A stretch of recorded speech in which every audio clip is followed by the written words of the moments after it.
Dalam beberapa hari terakhir, Rusia meningkatkan serangan pesawat tak berawak atau drone ke Ukraina.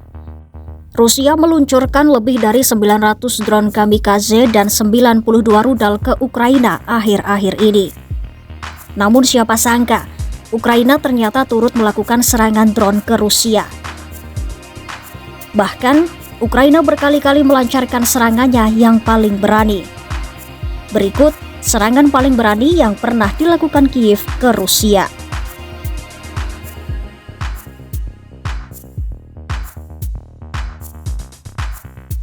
Pada Minggu 1 Juni 2025, Ukraina berhasil melancarkan operasi yang disebutnya sebagai Operasi Jaring Laba-Laba ke Rusia. Presiden Ukraina Volodymyr Zelensky mengatakan 117 pesawat nirawak dikerahkan untuk menyerang pangkalan-pangkalan militer Rusia di 5 wilayah hingga menyebabkan sejumlah pesawat Rusia terbakar. Ya, setidaknya 41 pesawat pengebom berat Rusia di 4 pangkalan udara terkena serangan. Rusia sendiri belum mengkonfirmasi tingkat kerusakannya, namun serangan Ukraina itu sejauh ini menandai serangan pesawat tak berawak Ukraina yang paling merusak selama perang dengan Rusia. Zelensky pun memuji serangan itu dengan menyebut bahwa serangan kali ini benar-benar brilian.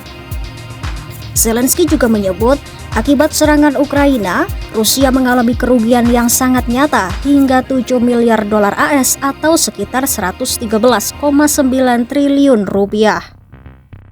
Serangan Ukraina melalui operasi jaring laba-laba itu pun disebut sebagai serangan yang paling berani, telah lama ditunggu-tunggu oleh Ukraina dan dilakukan dengan sabar usai serangan udara Rusia ke Ukraina meningkat secara dramatis selama beberapa minggu terakhir.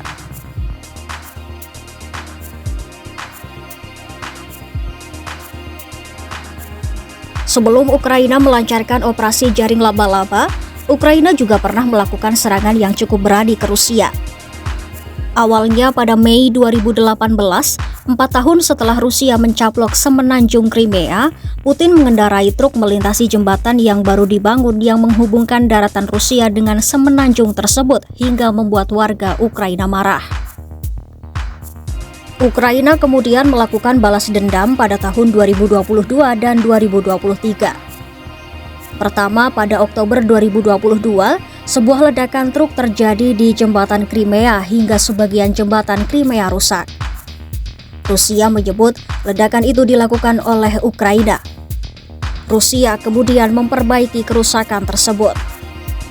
Belum puas, Ukraina menyerang lagi pada Juli 2023 dengan meledakkan jembatan yang menjadi jalur pasokan penting bagi pasukan Rusia di Ukraina. Dilaporkan, serangan itu dilakukan oleh 2 pesawat nirawak laut Ukraina. Para pejabat pun mengatakan 2 orang tewas dan 1 anak mengalami luka-luka.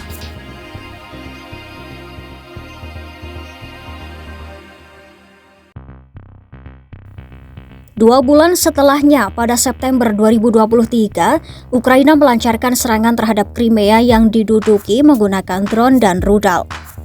Serangan itu menargetkan fasilitas utama armada Laut Hitam Rusia.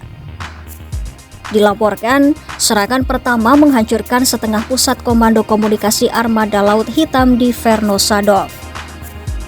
Ukraina lalu menindaklanjuti serangan itu dengan serangan terhadap lapangan udara Saki di Crimea yang menampung 12 pesawat tempur Rusia.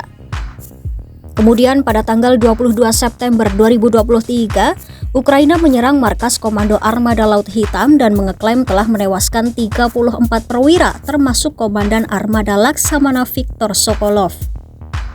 Selain itu, sebanyak 105 prajurit lainnya dilaporkan terluka. Dan saat itulah terjadi serangan yang paling dahsyat. Sebelumnya pada Mei 2023, Ukraina juga dilaporkan melakukan serangan terhadap Kremlin. Moskwa mengatakan 2 pesawat tak berawak Ukraina telah digunakan dalam serangan terhadap kediaman Putin. Namun pesawat tak berawak Ukraina itu diklaim berhasil dilumpuhkan oleh pertahanan elektronik.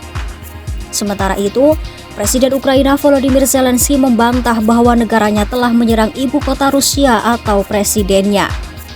Namun, Analis independen termasuk dari negara-negara barat yang merupakan sekutu Ukraina meyakini pasukan khusus Ukraina berada di balik serangan pesawat nirawak terhadap Kremlin.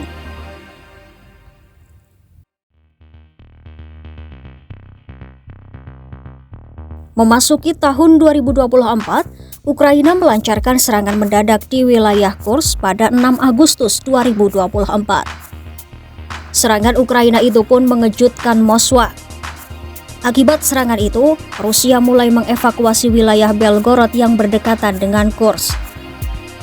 Pada puncak serangannya, pasukan Ukraina pun mengeklaim hampir 1.400 km persegi Kursk atau kira-kira 2 kali ukuran Singapura. Kemudian pada awal tahun 2025, Rusia telah merebut kembali sebagian besar wilayah yang hilang di Kursk sebelum Ukraina melancarkan gelombang serangan kedua pada bulan Januari 2025. Pada awal tahun 2025, Kiev sendiri juga mengalami kemunduran besar setelah Presiden AS Donald Trump menghentikan sementara semua bantuan militer dan intelijen terhadap Ukraina.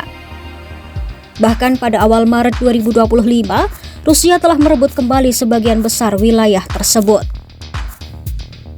Ukraina diserang secara bertubi-tubi oleh Rusia, bahkan sampai direbut wilayahnya. Namun Ukraina ternyata tak tinggal diam atau bahkan cukup bertahan begitu saja. Ukraina diam-diam merencanakan serangan balasan terhadap Rusia yang mungkin tidak terprediksi oleh Rusia.